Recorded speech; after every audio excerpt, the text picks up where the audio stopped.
Hello guys, finally আমি আমার স্বপ্নটা পূরণ করতে আসলাম। গাড়ি নিতে শোরুমে এসে গেলাম বাইক কিনতে। তো বাইকটা কেমন লাগে তোমাদেরকে দেখাবো গাইস। বাইক কিনতে এসে গেলাম সবাইকে। তো গাইস বাড়ি থেকে বাইর হইলাম, পিছনের ভিউটা দেখছো অনেক সুন্দর, তাই ভিডিওটা করতেছি। এটা আমাদের বাড়ির রাস্তা, পাশের রাস্তা, তাই এখন 4 লেন দিয়ে যাচ্ছি।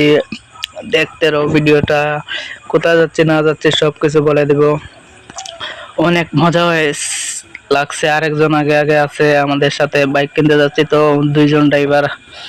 আর আমি তো ভালো করে চালানো জানি না, তাই আমি পাশে বসে রইলাম বাইকটা চালানোর জন্য।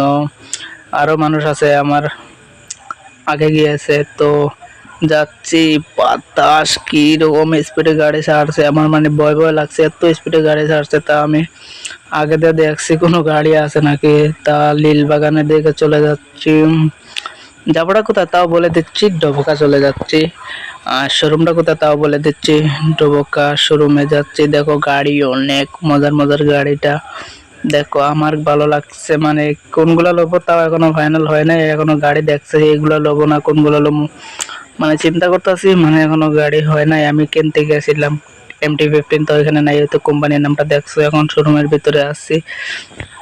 তো গাইস আমার মনটা খারাপ হয়ে গেল, ওই কোম্পানিতে MT-15 নেই শোরুমটাতে। তাই এগুলা গাড়ি আমার ভালো লাগে না, তাই ভাবলাম কি করব না করব, গাড়িটা কিনতে তো পারলামই না, MT-15 নাই। তাই আমি ভিডিও সিডিও করছি। এখানে আছে কি বুলেট টুলেট এগুলো রাখা আছে, আর পেছনে একজনে নিয়ে নিল গাড়ি। আর কথাবার্তা হচ্ছে ডিলারের সাথে। তো আমার মনটা একটু খারাপ, আমি তো গাড়ি নিতেই পারলাম না, কারণ নাই শোরুমের মধ্যে MT-15।